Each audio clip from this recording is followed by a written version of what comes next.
ए भाग 2 वर्गातील सर्व विद्यार्थी मित्रांनो, आपण पाठीमागच्या तासाला मृदा भूगोल हा जो आपला पेपर आहे या पेपरचा दुसरे युनिट आपण सुरू केलेलं होतं. आणि हे युनिट चालू करत असताना जो भाग आपण सुरू केलेला आहे त्यामध्ये प्रामुख्यानं ही असणारी सॉइल किंवा मृदा आणि प्राकृतिक प्रक्रिया आणि मृदेचा असणारा विकास हा कसा होत जातो हा भाग यापूर्वी आपण अभ्यासलेला होता. आता प्राकृतिक प्रक्रिया आणि मृदेचा विकास अभ्यासत असताना गेल्या तासाला मी तुम्हाला सांगितलं की भूपृष्ठावरती सूर्याची उष्णता म्हणजेच तापमान, त्याचबरोबर वारा, पाऊस, आर्द्रता, पाणी, नद्या, हिमनद्या, भूमिगत पाणी, त्याचबरोबर सागरांच्या असणाऱ्या लाटा अशा बाह्य कारकामुळे भूपृष्ठावरील खडकांचे बारीक तुकडे होतात आणि त्याही पुढे जाऊन हळूहळू कण निर्मिती होते. खडकांचे छोटे छोटे कण तयार होतात. खडकांची झीज ही जे कार्य आहे या झीज कार्यालाच विदारण असे म्हणतात. मी तुम्हाला सांगितलं की पृथ्वीच्या भूपृष्ठावरती असणारे हे जे खडक आहेत या खडकांची असणारी निर्मिती ही किंवा या खडकांनाच आपण काय म्हणतो तर मूळ खडक असं म्हणतो आपण त्याला कसला खडक म्हणतो, जनक खडक म्हणून आपण त्याला ओळखतो. आणि या जनक खडकापासूनच पुढं मातीची निर्मिती होते. आता याचा अर्थ असा की पृथ्वीच्या भूपृष्ठावरती हे असणारे जे खडक आहेत या खडकांचे तुकडे होतात आणि तुकडे झाल्यानंतर पुढं हळूहळू त्याची कणामध्ये निर्मिती होते किंवा मातीचे कण तयार होतात आणि त्यातूनच पुढं या मृदेची निर्मिती झालेली आपल्याला दिसून येते.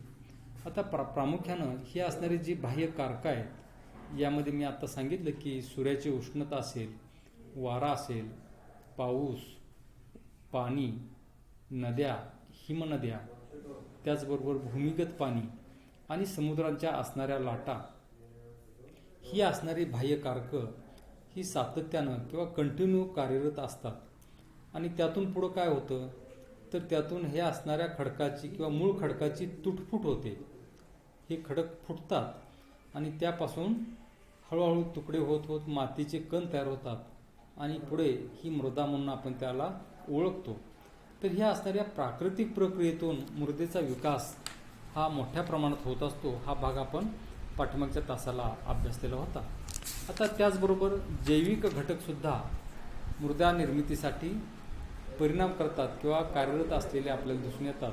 पाठीमाग मी तुम्हाला सांगत असताना याचा काही गोष्टी सांगितलेल्या होत्या की जमिनीमध्ये सूक्ष्म जीव, जंतू, कीटक, बुरशी, कृमी, वनस्पती, कवच, शेवाळ, नेचे हे जैविक घटक आढळतात. आता मातीमध्ये हे असणारे जैविक घटकमध्ये कोणते तर मी आता तुम्हाला सांगितलं की जीवजंतू. आता जीवजंतू कोणते आहेत ते आपण नंतर पाहणार आहोत. जीवजंतू असतील, कीटक असतील, बुरशी असेल, काही कृमी असतील. कृमी याचा अर्थ ज्याला आपण गांडूळ किंवा जानवे म्हणतो, गांडूळ, अर्थवार्म इंग्रजीमध्ये त्याला म्हटलं जातं. हे कृमी, विविध प्रकारच्या वनस्पती, त्यानंतर भूछत्रे, कवच, शेवाळ, नेचे इत्यादी जैविक घटक हे आपल्याला जमिनीमध्ये आढळतात आणि या माध्यमातून सुद्धा या मृदेचा विकास हा मोठ्या प्रमाणात होत असतो हे आपल्याला दिसून येतं.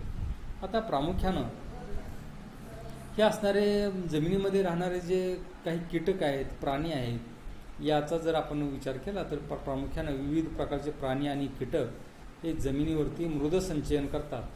यामध्ये कोणते आहेत तर गांडूळ, मुंग्या, उंदीर, घूस, मुंगूस, त्याचबरोबर खारी, गोगलगाई, गोम, हुमणी, सुरवंट इत्यादी कीटकांचा किंवा प्राण्यांचा समावेश यामध्ये होतो आणि यांच्या माध्यमातून सुद्धा मोठ्या प्रमाणात मृदेचा विकास हा होत असलेला दिसून येतो. त्यालाच काय म्हणतात, जैविक घटक व मृदेचा विकास.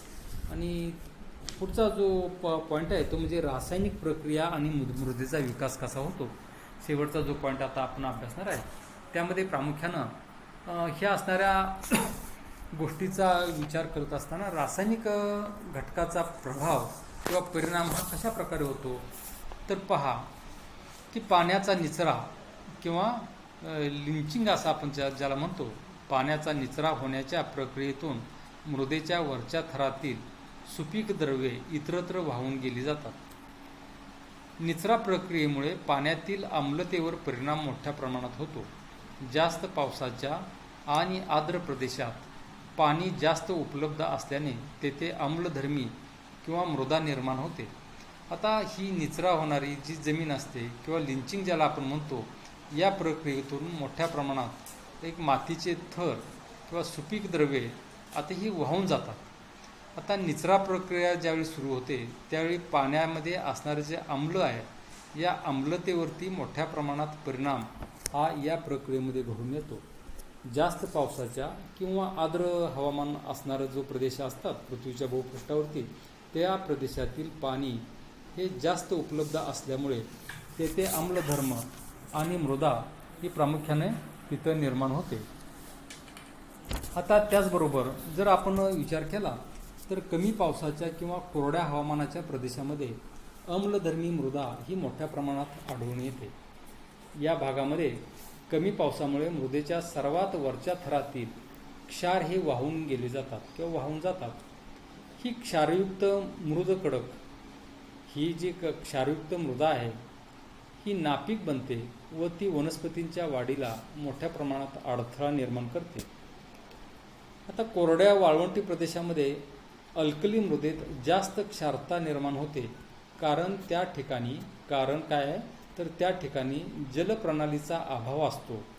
जगात सर्वात जास्त क्षारीकरणाचे प्रमाण हे पश्चिम ऑस्ट्रेलियातील अनेक भागामध्ये आढळून येते. आता प्रामुख्यानं रासायनिक प्रक्रिया आणि मृदेचा विकास हा कसा होतो तर मी आता तुम्हाला सांगितलं की मग त्यामध्ये असणारी जी मुख्य कन्सेप्ट आहे, संकल्पना, ती कोणती आहे तर पुन्हा एक वेळ पहा की पाण्याचा निचरा होण्याच्या प्रक्रियेतून मृदेच्या वरच्या थरातील सुपीक द्रव्ये इतरत्र वाहून जातात. आपण बघतो की भरपूर किंवा मोठ्या प्रमाणात पाऊस पडला किंवा पाणी उपलब्ध आहे म्हणून जास्त प्रमाणात पाण्याचा जर वापर केला तर त्या ठिकाणी असणारी जी पोषक द्रव्ये आहेत मृदेमध्ये असणारी ती काय होतात तर ती सगळी वाहून जातात. निचरा प्रक्रियेमुळे पाण्यातील आम्लतेवर मोठ्या प्रमाणात परिणाम होतो. जास्त पावसाच्या आणि आर्द्र प्रदेशात पाणी जास्त उपलब्ध असल्याने तेथे आम्लधर्मी मृदा ही निर्माण झालेली आपल्याला दिसून येते. आता जैविक घटकाकडून मगाशी मी तुम्हाला सांगितलं की जैविक घटक कोणते आहेत तर बीळ करून राहणारे जे प्राणी आहेत जमिनीमध्ये ते सगळे मुंग्या असतील, इतर जे कीटक आहेत किंवा उंदीर, घूस असेल, मुंगूस असेल वगैरे वगैरे, हे सगळे जैविक घटकाकडून विविध प्रकारचे आम्ले म्हणजेच ॲसिड्स ही निर्माण केली जातात व त्यावर रासायनिक प्रक्रिया होऊन मृदेत विघटन व वियोजन होते. काय होतं मृदेमध्ये विघटन होतं आणि वियोजन होतं म्हणजे मिक्स होतं त्यामध्ये. आणि उष्णकटिबंधामध्ये रसायनयुक्त सूक्ष्म जीवजंतू हे मृदेत सल्फाइड्स निर्माण करतात व मृदेतून सिलिकाचे घटक अलग करतात. जीवजंतूद्वारे कार्बोनिफेरस किंवा ज्याला आपण कार्बोनेशनची क्रिया असं म्हणतो ही जलद गतीने होते, फास्ट होते. त्यामुळे चुनखडक व डोलोमाइट खडकांचे रासायनिक विदारण होऊन किंवा रासायनिक विदारण प्रामुख्याने त्या ठिकाणी घडून येतं. आता वातावरणातील प्राणवायू, कार्बन डायऑक्साईड, पाणी यांचा खडकातील द्रव्याशी ज्यावेळी संबंध येतो त्यातून रासायनिक विदारण घडून येते. या रासायनिक प्रक्रियेचे मूळ खडकातील स्वरूप व गुणधर्म पूर्णपणे बदलतात. आता मृदेतील असणारी खनिज गुणधर्म बदलत असल्यामुळे खनिज घटकांचे रूपांतर दुसऱ्या खनिजामध्ये होते, म्हणजे त्याला काय म्हणतो आपण कन्व्हर्जन असं म्हणतो. Minerals convert from one condition to another असं आपण ज्याला म्हणतो. पाण्याद्वारे वरच्या चिकणमातीची चिकणमातीला आपण इंग्रजीमध्ये काय म्हणतो क्ले असं म्हणतो, CLAY क्ले. आता पाण्याद्वारे वरच्या चिकणमातीतील म्हणजेच क्लेमधील अतिसूक्ष्म कणातील द्रव्ये इतर खालच्या थरात वाहून नेली जातात.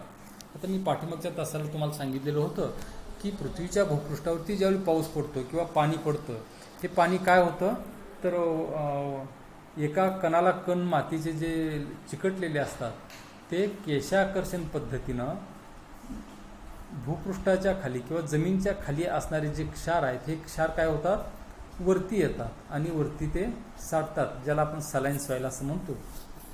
तर त्याचं मुख्य कारण काय तर केशाकर्षण पद्धतीनं हे असणारे क्षार सगळे वरती येत असतात किंवा वरती येतात, त्याला आपण काय म्हणतो सलाईन सॉइल म्हणून त्याला आपण ओळखतो. आता वेगवेगळ्या हवामान पट्ट्यामध्ये प्रामुख्याने आता उदाहरणार्थ बघा की उष्ण हवामानात भूपृष्ठावरती मृद स्तरावर अति तापमानामुळे मृदेतील रासायनिक पदार्थांचे प्रमाण आणि त्यांचे स्वरूप हे जलद गतीने बदलते. आता का बदलते तर या ठिकाणी असणारा जो मुख्य कारण आहे किंवा मुख्य घटक आहे तो म्हणजे तापमान हा घटक आहे. आता या उलट परिस्थिती काय होते तर थंड प्रदेशामध्ये रासायनिक पदार्थांचे प्रमाण संथ गतीने होत असते. थंड प्रदेशामध्ये काय होतं तर रासायनिक पदार्थ जे आहेत यांचं यामध्ये असणारे जे बदल आहेत हे अतिशय संथ गतीने होत असतात. आता जास्त तापमानामध्ये रासायनिक प्रक्रिया जास्त होते, म्हणजेच 10°C तापमान वाढीबरोबर रासायनिक प्रक्रियांचे कार्य दुप्पट होते. बघा, तापमान हा घटक अतिशय महत्त्वाचा घटक आहे. हे तापमान जर 10°C इतका असेल तर त्या वाढीबरोबर रासायनिक प्रक्रियेचं कार्य काय होतं दुप्पट होतं. म्हणजेच उष्णकटिबंधामध्ये मृदेत रासायनिक विघटन ही क्रिया जास्त प्रमाणात घडून येते. आता बारीक मृदकणांची सुपीक चिकणमाती निर्माण होते आणि शीतकटिबंधात मात्र रासायनिक विघटनापेक्षा बर्फामुळे, हिमनद्यामुळे आणि भूपृष्ठावरती घडत असलेली यांत्रिक, ज्याला आपण भौतिक आणि कायिक प्रक्रिया असं म्हणतो, पाठीमागच्या तासाला आपण पाहिलेलं होतं, अभ्यासलेला आहे हा घटक, की हिमनद्यामुळे काय होतं भूपृष्ठावरती यांत्रिक विदारण हे मोठ्या प्रमाणात घडून येतं. आता म्हणून शीतकटिबंधातील चिकणमातीचे प्रमाणसुद्धा कमी असते.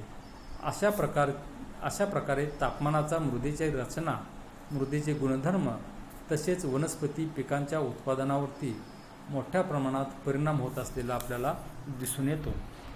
तर कार्बन डायऑक्साईड वायू, सल्फ्युरिक आम्ल, कार्बनी आम्ल ही काय होतात तर पाण्यामध्ये विरघळतात व मृदकणांची झीज मोठ्या प्रमाणात होते. आता मृदेला एक विशिष्ट अशा प्रकारचा रंग हा एक प्राप्त होत असलेला आपल्याला दिसून येतो. आता मृदेचा रंग हा जो आहे मृद रंग किंवा मृदा रंग, मातीचा रंग हा जैव घटकांचे व चुन्याचे प्रमाण जास्त असेल तर मृदेचा गडद रंग येतो. बघा, काही मृदा ही आपल्याला गडद रंगाची असते किंवा पाहावयास मिळते आणि याचं मुख्य कारण काय तर जैव घटक जे आहेत, जैव घटकांचे व चुन्याचे प्रमाण हे जास्त असेल तर मृदेला गडद रंग हा प्राप्त होतो. त्यानंतर लोह, ॲल्युमिनियम इत्यादी घटकांचे प्रमाण जर जास्त असेल तर मृदेला तांबूस रंग प्राप्त होतो. मृदा ही कोणत्या रंगाची आहे किंवा मृदेला त्या प्रकारचा रंग का प्राप्त झाला, असे अनेक विचार ज्यावेळी तुमच्या मनामध्ये येतात, त्याचं उत्तर काय आहे तर त्याचं एकमेव उत्तर कोणतं असेल तर हे मातीमध्ये किंवा या मृदेमध्ये ह्या असणारी जी खनिज आहेत या खनिजांचा परिणाम हा प्रामुख्यानं मृदेला येतो किंवा मृदेलाच्या रंगाला किंवा मृदा रंगीत बनते. वेगवेगळ्या प्रकारचे रंग तिला जे प्राप्त होतात त्याचं मुख्य कारण कोणती खनिजे त्या मृदेमध्ये आहेत त्यावरती मृदेचा रंग हा अवलंबून असतो. पुन्हा एक वेळ पहा, जैव घटकांचे व चुन्याचे प्रमाण जास्त असेल तर मृदेला गडद रंग येतो आणि लोह, हे जे लोखंड आहे, लोह आणि ॲल्युमिनियम इत्यादी घटकांचे प्रमाण जास्त असेल तर मृदेला तांबूस रंग प्राप्त होतो. आता मृदेमध्ये क्षारांचे प्रमाण जास्त असेल तर भुरकट पांढरा रंग प्राप्त होतो. मृदेमध्ये जर क्षाराचं प्रमाण हे जास्त असेल तर भुरकट पांढरा रंग त्या मृदेला प्राप्त होतो. आता मातीची धूप जास्त होत असेल तर मातीचा रंग हा करडा प्राप्त होतो. मातीला करडा रंग प्राप्त होतो केव्हा तर तिची जर धूप जास्त व्हायला लागली, माती निघून जाणं हा जो प्रकार आहे असं जर होत असेल तर मोठ्या प्रमाणात मातीला करडा रंग हा प्राप्त होतो, भुरकट पांढरा रंग हा प्राप्त होतो. आता उष्णकटिबंधीय आर्द्र प्रदेशामध्ये लोह ॲल्युमिनियम यांच्या भस्मीकरण, ज्याला आपण ऑक्सिडेशन असं म्हणतो इंग्रजीमध्ये, ऑक्सिडेशन भस्मीकरण, या प्रक्रियेमुळे लोहकण गंजतात. आपल्याला माहिती आहे लोखंड गंजतं, आणि हे लोहकण गंजून मृदेला तांबडा रंग किंवा पिवळा रंग प्राप्त होतो. आता तुम्ही जर पश्चिम घाटामध्ये गेला सह्याद्री पर्वतरांगेमध्ये, तर सह्याद्री पर्वतरांगामध्ये काय आहे, तर दगड आपल्याला तांबूस असे दिसतात. आणि त्याचं मुख्य कारण काय, तर त्याचं मुख्य कारण की त्या ठिकाणी असणाऱ्या खडकामध्ये लोहाचं प्रमाण जास्त आहे, आणि ते असणारे लोहाचे कण हे गंजल्यामुळं काय होतं, तर त्या ठिकाणी मातीला हा तांबूस रंग आलेला आपल्याला दिसून येतो. आता समशीतोष्ण कटिबंधीय गवताळ प्रदेशाचा जर विचार केला, तर समशीतोष्ण कटिबंधीय गवताळ प्रदेशामध्ये ह्युमसचं जास्त प्रमाण असतं, आणि ह्युमसचं प्रमाण जास्त असल्यामुळं त्या मृदेला काळा रंग प्राप्त होतो. ज्या ठिकाणी असणाऱ्या मृदेला किंवा मातीचा रंग काळा असतो, त्या ठिकाणी काय असतं, तर ह्युमसचं प्रमाण हे जास्त असलेलं आपल्याला दिसून येतं. आता निचरा झालेल्या पाण्याच्या संपर्कातून लोहकण गंजतात व सूचीपर्णी जंगलातील मृदा करड्या भुऱ्या रंगाची, ग्रे कलर ज्याला आपण म्हणतो, अशा प्रकारचा रंग हा प्राप्त होतो. आता मृदेमध्ये जास्त जल सामावलेले असेल तर तिच्यातील लोह अंश घटून मातीला हिरवा, करडा, निळा अशा प्रकारचे रंग हे प्राप्त होतात. आता सेंद्रिय जैव घटक द्रवामुळे मृदेतील काळा रंग येतो. बघा, सेंद्रिय जैव घटक द्रव्यामुळे मृदेला काळा रंग प्राप्त होतो, आणि सेंद्रिय जैव घटक व आयर्न ऑक्साईड यांच्यामुळे मृदेला तपकिरी रंग प्राप्त होतो. तर अशा प्रकारचे हे जे रंग आहेत की विविध रंगाची मृदा का तयार होते, तर याचे असणारी जी कारणं आहेत ती आपण या ठिकाणी पाहिलेले आहेत. आता मृदेचे प्राकृतिक आणि भौतिक जे गुणधर्म आहेत कोणते आहेत, मृदेचे प्राकृतिक आणि भौतिक गुणधर्म हे या गुणधर्मांचा ज्यावेळी आपण विचार करू त्यावेळी आपल्याला असं दिसतं की विविध प्रकारचे गुणधर्म या मृदेमध्ये सामावलेले असतात. आता मृदेचे प्राकृतिक किंवा त्यालाच आपण भौतिक गुणधर्म सुद्धा म्हणतो, फिजिकल प्रॉपर्टीज ऑफ सॉइल असं त्याला इंग्रजीमध्ये म्हटलं जातं. आता आकार आणि रचना, मृदकणाची असणारी आकार आणि रचना ही जी मॉर्फॉलॉजी आहे, मॉर्फॉलॉजी म्हणतो की मृदेचे कण एकत्र येतात तेव्हा मृद संचयनातून तिचे वेगवेगळे थर तयार होतात. जमिनीचे जे थर आहेत हे वेगवेगळे थर आपल्याला का दिसून येतात, तर तिचं संचयन झालेलं असतं. कशाचं संचयन होतं, तर मृदकणांचं संचयन होतं. त्यातून मृदेची रचना निर्माण होते. आता मृदेची रचनेत मृदकणांची मांडणी कशी आहे ही तपासली जाते. आता यामध्ये प्रामुख्यानं सुट्या मृदकणांच्या रचनेमध्ये कण एकमेकापासून विलग असतात. मृदकणांची संयुक्त रचनेमध्ये कण एकमेकापासून घट्ट चिकटलेले आपल्याला दिसून येतात. आता मृदा ज्या घटक द्रव्यापासून निर्माण झालेली आहे त्यावर कणांची मांडणी ही अवलंबून असते. मृदेचे आडवे थरावर थर आढळून येतात. आपण जमिनीमध्ये पाहिलं असेल की एकावर थरावर थर ही विहीर पाडलेली पहा, किंवा जिथं जमीन तुटून गेलेली आहे त्या ठिकाणी दऱ्या पडलेल्या असतात, नाळवे पडलेले असतात. तिथं जर निरीक्षण केलं तर मृदेचे आडवे थरावर थर असलेले आपल्याला दिसून येतात. आता मृदकणांच्या रचनेत लोह, मॅंगनीज, कार्बोनेट्स इत्यादी घटक हे आढळून येतात. त्याचबरोबर बारीक मृदकणांच्या मृदेला चिकणमाती असं सुद्धा म्हणतात. मी पाठीमागच्या तासाला पण तुम्हाला सांगितलेलं आहे की त्याला क्ले असं इंग्रजीमध्ये आपण म्हणतो, CLAY, क्ले. आता मृदेच्या रचनेचा अभ्यास हा मृदेचा उभा छेद घेऊन त्यातील आडवे मृदेचे थर तपासले जातात. या छेदामध्ये वरून खाली जाताना जैव पदार्थ व सूक्ष्म जीवांची संख्या क्रमाने कमी होत जाते. मृदकणांच्या पोकळीत सामावलेले खनिजांचे प्रमाणसुद्धा जसे खोल जावे तसे ते कमी होत गेलेले आपल्याला दिसून येते. आता या स्क्रीनवरती तुम्ही पहा की प्रामुख्यानं एक टेबल दिलेला आहे, मृदकणांचे वर्ग. आता मृदकणांचे वर्ग कसे आहेत, मृदेचा पोत आपण ज्याला म्हणतो की पहा की मृदेचा पोत हा तिच्यातील मातीच्या कणांच्या आकारावरून किंवा मृदकणांच्या प्रमाणावरून ठरवला जातो, मृदेचा पोत. आता मातीच्या कणांचे आकार हे कसे असतात तर ते भिन्न असतात. त्यात चिकणमाती, पोयटा, वाळू इत्यादी निर्जीव कणांचा समावेश हा त्यामध्ये असतो. आता मृदेतील कणांचा वर्ग आता हा टेबल पहा की चिकण माती म्हटलेला आहे इथं, हा पहा चिकण माती. आता या कणांचा असणारा जो रेडियस आहे किंवा त्याचा असणारा एकूणच व्यास ज्याला आपण म्हणतो, कसा आहे बघा व्यास की 0.002 MM पाहिजे, इथे KM नाही, इथे MM इतकं त्याची साईज असते. आता गाळ किंवा पोयटा हा जो प्रकार आहे मृदेचा, त्यातील कणाची साईज किती असते तर 0.002 ते 0.02 MM मिलीमीटर इतकी असते. बारीक वाळू किंवा रेती ज्याला आपण म्हणतो, याची असणारी जी जाडी आहे किंवा पोत आहे तो किती असतो तर 0.02 ते 0.2 मिलीमीटर इतका असतो. आणि जाड वाळू जी आहे की जिला आपण रेती असं म्हणतो, या रेतीची असणारी जी मृद कणाची जाडी आहे ती 0.2 ते 2.0 मिलीमीटर इतकी असते. तर अशा प्रकारे प्रामुख्यानं या असणाऱ्या मृद कणांचं वर्ग किंवा असणाऱ्या क्लास या ठिकाणी पाडलेले आपल्याला दिसून येतात. तर उरलेला जो पार्ट आहे तो पुढच्या पिरियडला आपण कंटिन्यू करू. ठीक आहे, थँक्यू.